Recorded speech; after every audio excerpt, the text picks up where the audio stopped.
aujourd'hui du stand Microsoft qui avait beaucoup de choses à présenter au niveau de Kinect mais aussi à tous les autres niveaux. Et c'est Thierry qui va nous en parler parce que c'est lui qui bosse.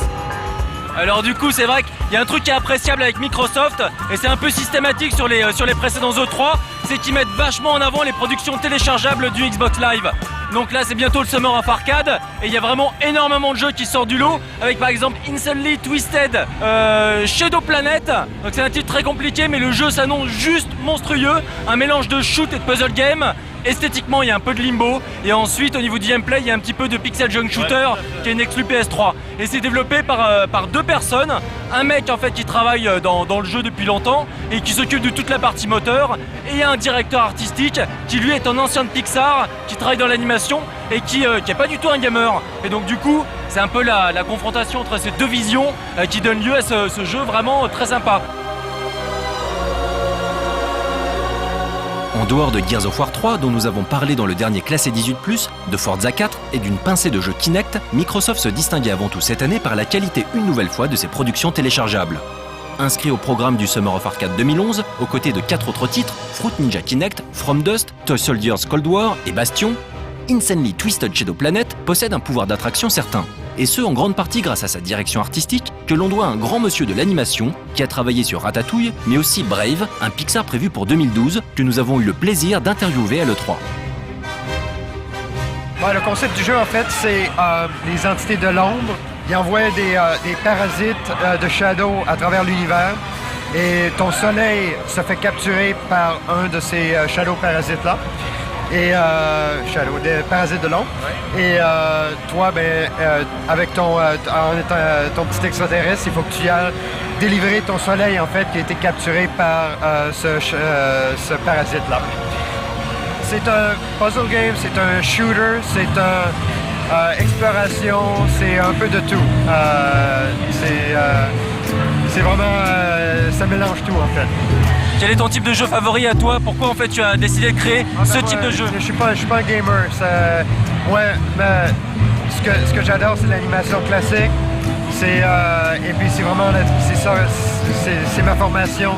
Et puis pour moi, un peu, c'est comme construire un long métrage d'animation. C'est juste que la plateforme est différente. C'est une plateforme interactive maintenant. Mes inspirations à moi, c'est plus... moi, je suis un gros lecteur. En fait, je lis beaucoup de science-fiction française. Je suis en train de finir de tout lire les livres de Stephen Wool. Est-ce que tu connais Stephen Wool? Je connais. J'adore tous les fleuves noirs, tout ça. C'est grosse inspiration pour moi. J'adore tous les romans de science-fiction. C'est vraiment ma passion. Et puis, en fait, je me sers beaucoup de lire et puis d'entraîner mon habileté de visualiser en lisant des livres, des bouquins. Alors j'aime mieux me servir de ça que de me servir de visuels qui sont déjà tout faits parce que ça fait plus du réchauffé quand tu fais ça. Une façon de travailler qui a visiblement porté ses fruits, comme vous pourrez le constater cet été. Parmi les autres jeux du Summer of Arcade 2011, on pouvait jouer au projet d'Eric Chahi, From Dust, mais aussi à Fruit Ninja Kinect. Les possesseurs d'iPhone doivent certainement connaître Fruit Ninja. Cet immense succès repose sur un concept extrêmement simple et addictif, couper des fruits et faire le plus de points possible. Parfaitement adapté aux plateformes Apple, la bombe indépendante débarque cet été sur Xbox Live Arcade dans une version remaniée exclusive au Kinect. Vous n'utiliserez donc plus uniquement vos gros doigts boudinés pour faire une salade de fruits mais tout votre corps. Si cette itération est aussi bonne que l'original, Fruit Ninja Kinect devrait être l'un des meilleurs titres de l'été. En attendant, on vous laisse regarder ce trailer délirant, renvoyant au bon vieux film de Kung Fu de la Shaw Brothers.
Sorti début 2010, Toy Soldier premier du nom est un Tower Defense orienté action qui permettait aux joueurs de prendre le contrôle de n'importe laquelle de ces unités, ces dernières étant des jouets en plastique.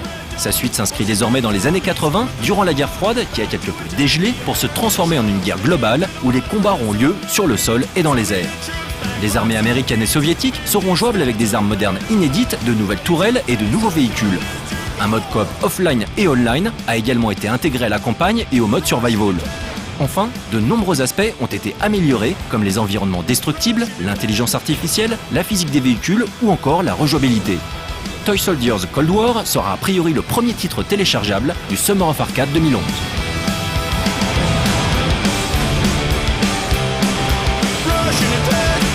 Tu viens juste de jouer à Rock of Ages, qui est sympa comme tout, jouable en multi split screen ou online, sympa comme tout, mélange de Katamari et un style de RTS, tu places des unités, tu gagnes des sous et après tu fais rouler ta boule, tu détruis, le but c'est de détruire l'adversaire en face, de détruire d'abord sa porte pour lui rouler dessus juste après. Très très sympa, très fun. Rock of Ages, je sais pas quand est-ce que ça sort, mais en tout cas on vous en reparlera. Concrètement, le level présenté nous plaçait dans la peau de Sisyphe, un personnage de la mythologie grecque condamné à faire éternellement rouler un rocher jusqu'en haut d'une colline pour finalement le voir redescendre. Simplement ici, le rocher que vous faites rouler sert avant tout à défoncer vos adversaires. On retrouve là des feelings de Katamari ou de Marble Madness, avec toutefois une petite dimension RTS vraiment agréable. En effet, votre ennemi roule également son rocher et tentera par tous les moyens d'exploser votre porte afin de vous passer dessus. Pour l'en empêcher, on pouvait placer des tours de défense, des catapultes pour endommager sa boule ou encore des vaches se déplaçant vers l'objet. Afin de construire ou de placer ces items, il nous fallait détruire les structures adverses de manière à accumuler de l'argent tout en veillant à la résistance de la boule. Il y avait aussi évidemment énormément de Kinect, beaucoup de Gears of War 3 et puis énormément de titres des autres éditeurs qui étaient jouables également sur le stand Microsoft. Mais on va voir un petit peu tout ça avec du trailer. On continue avec les titres téléchargeables. Minecraft, le phénomène du jeu indépendant sur PC, se prépare à arriver sur le Xbox Live Arcade dans une version spécialement conçue pour Kinect. Pas de date, pas de gameplay, mais on a une annonce, c'est déjà ça. Reste maintenant à savoir si la jouabilité au Kinect s'adaptera sans mal au titre phénomène de Mojang.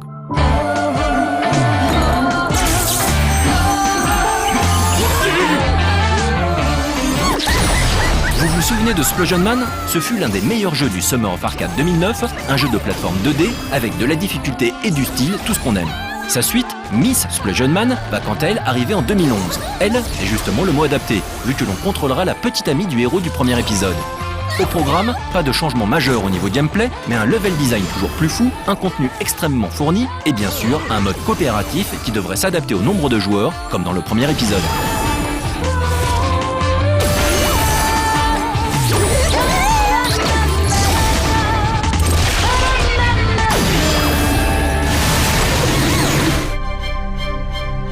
On passe maintenant aux productions dédiées Kinect, qui étaient une nouvelle fois les attractions majeures du stand Microsoft, avec de conséquents espaces dédiés. Kinect Sports, saison 2, intégrera 6 nouveaux sports jouables en solo ou en multi. Le tennis, le golf, le foot US, le baseball, le ski et les fléchettes. Eh ben ouais, les fléchettes quoi, c'est aussi un sport. Chaque sport sera accessible dans 3 niveaux de difficulté et proposera des sessions de jeu courtes ou longues. Cette version mettra également en place de nouvelles façons de jouer. Le foot US utilisera ainsi les commandes vocales, tandis que le golf, lui, permettra de s'accroupir pour obtenir une meilleure lecture du terrain par exemple. Les joueurs pourront aussi partager les photos et vidéos capturées in-game via le site kinectshare.com ou sur leur mur Facebook. Développé par Frontier, le studio anglais à l'origine de Kinect Immolls et de la série Lost Winds sur WiiWare, Kinect Disneyland Adventures est un titre éminemment grand public et diablement malin. L'idée est en effet de visiter virtuellement un parc d'attractions Disney comme si on y était.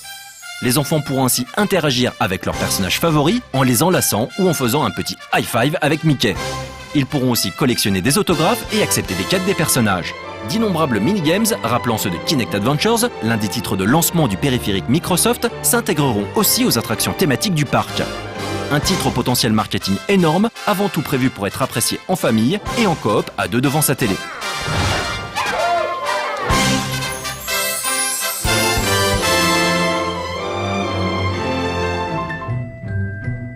Okay, here's the thing.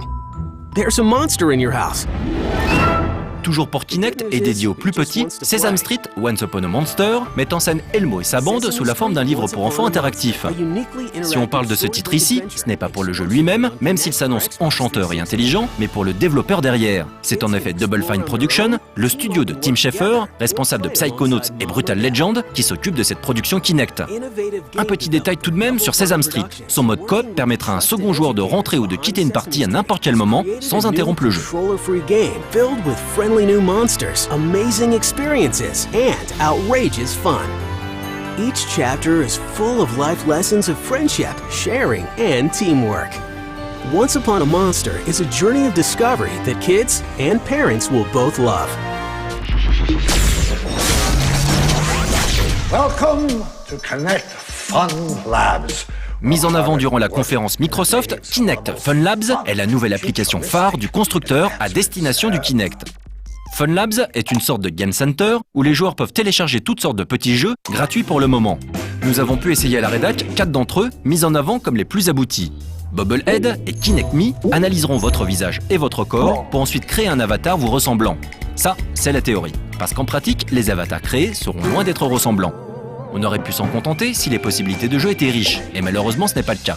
À part prendre la pause et donner des baffes à votre alter ego, il n'y a rien à faire. Les 2 dernières applications, Googly Eyes et Build a Buddy, se basent sur la reconnaissance d'objets. Prenez n'importe quelle peluche ou patate, tenez-la fermement devant la caméra et en moins d'1 minute, l'objet en question est numérisé.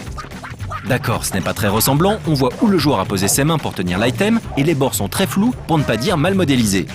Quant aux possibilités de gameplay, elles sont quasi nulles, à part bouger les bras et se tortiller pour faire bouger sa création, il n'y a rien à faire. Dommage, même si les défauts techniques sont présents et connus, les développeurs auraient pu nous proposer des gameplays sortant du classique je bouge mon corps et je fais mumuse avec ma baballe. Du coup, ces applications ne parviennent pas à échapper au statut de gadget. Mais elles sont gratuites, alors on ne va pas hurler au scandale non plus. All of this puts you on the front lines of the Kinect Revolution. Twisted Pixel s'est imposé comme l'un des meilleurs studios officiants sur le Xbox Live Arcade en créant notamment Vemo et Splosion Man. En marge de Miss Splosion Man, il bosse actuellement sur un autre projet à la destination exclusive de Kinect, Gunstringer.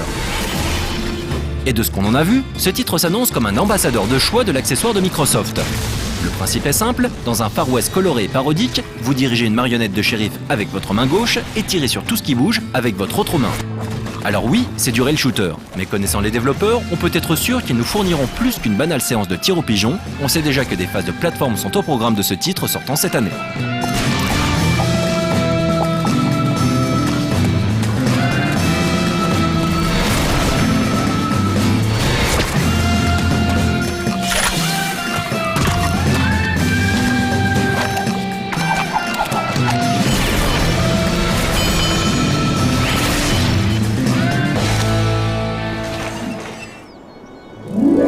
Albion,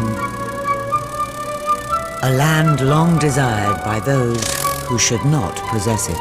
Kinect continuait de s'illustrer sur ce salon à travers plusieurs titres, dont certains plutôt inattendus, comme Fable The Journey, qui se déroule 5 ans après les événements de Fable 3. Perçu comme un jeu sur rail par le public présent sur place, Fable The Journey permettra de crafter et de contrôler la magie à bord de votre calèche ou à pied, grâce aux fonctionnalités Kinect, le tout afin de repousser les forces du mal qui veulent s'emparer d'Albion. La démo réalisée sur le stand, moyennement enthousiasmante à première vue, cache peut-être un titre intéressant, mais pour le savoir, il faudra attendre 2012.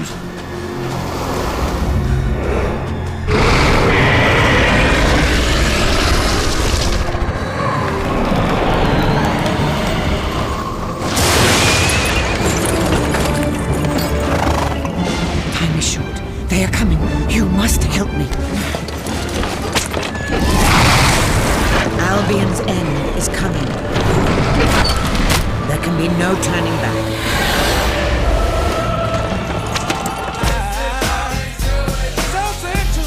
La suite du jeu de danse ayant fait un carton sur Kinect était également présente avec des nouvelles features concernant le multijoueur et notamment la possibilité de jouer désormais jusqu'à 4. Au sein de la playlist, on trouvera du Usher, du Rihanna, du Montel Jordan et beaucoup d'autres artistes.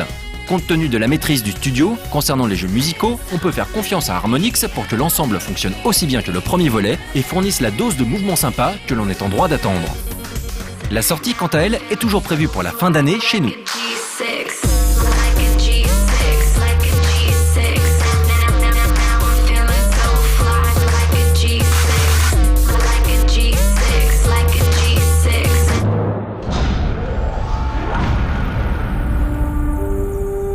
Voilà un titre qui fait peur et qui illustre bien l'étonnant manque de titres gamer annoncés par Microsoft sur cette E3, mis à part bien sûr les productions téléchargeables du Xbox Live Arcade. Pourtant, là où Nintendo s'était fait déchirer il y a quelques années par les médias et les joueurs, Microsoft semble échapper à la vague de mécontentement que l'on pouvait attendre. Kinect Star Wars illustre avec force la tendance ride des productions Kinect annoncées. Pas question ici de contrôler les déplacements de son personnage, on se contente d'agiter les bras pour découper ses ennemis au sabre laser ou utiliser la force. Quelques moves sont bien présents. Pour accélérer par exemple, et la présence d'un mode coop en split screen et de course à bord de pod permettra sans doute de varier un minimum le gameplay. Mais l'impression que ce jeu nous a laissé est loin d'être satisfaisante. Kinect semble définitivement avoir choisi le côté obscur de la force.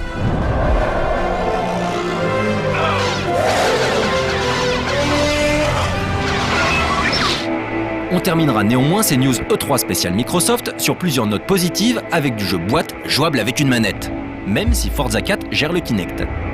La future grosse tuerie des studios Turn 10 était en effet visible sur le stand pour le plus grand bonheur des die-hard fans de simulation de course. Loin d'un NFS The Run ou d'un driver dans l'esprit, Forza 4 nous montrait un peu plus de ses features. En particulier, l'interaction avec Kinect qui permettra de naviguer dans la tonne de menus proposés via la reconnaissance vocale, mais aussi d'examiner de l'extérieur et de l'intérieur vos bolides avec en prime des commentaires made in Top Gear, l'émission populaire de la BBC. Des principes sympathiques donc, tout comme le head tracking présenté à la conférence Microsoft qui permet de varier votre angle de vue en fonction des déplacements de votre tête. Visuellement époustouflant, notamment au niveau de la gestion de la lumière, Forza 4 se positionne clairement comme l'exclu 360 susceptible de faire chavirer le cœur des amoureux de la PS3 et de son Gran Turismo.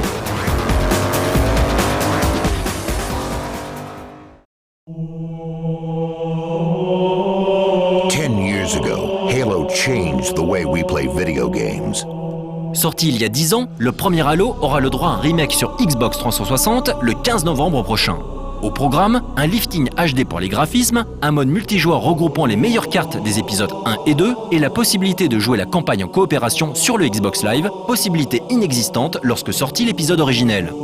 Mais au fond, il n'y aura pas de changement majeur, toujours la même campagne avec le même scénario et le même gameplay. Les inconditionnels du Master Chief seront néanmoins heureux de pouvoir rejouer à une bonne campagne solo.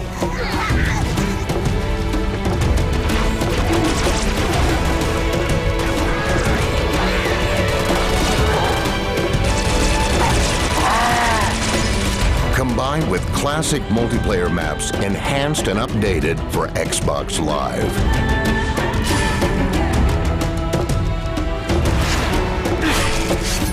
A fully remastered campaign. Co-op over Xbox Live. And 7 of the greatest multiplayer maps of all time. Halo. It's finished. No. I think we're just getting started. L'annonce surprise, qui n'en est pas vraiment une, reste celle de Halo 4. Après des années à attendre une vraie suite à Halo 3, malgré un ODST original et un Reach ultra carré. Ce teaser est assez chiche en termes de contenu, à part voir le Master Chief et Cortana, il n'y a pas grand chose à se mettre sous la dent. On peut tout de même déduire, grâce aux images de cette cinématique, que Halo 4 se déroulera juste après la fin de Halo 3. Développé par un nouveau studio spécialement créé par Microsoft pour reprendre la franchise après le départ de Bungie, Halo 4 est annoncé comme étant le premier volet d'une nouvelle trilogie.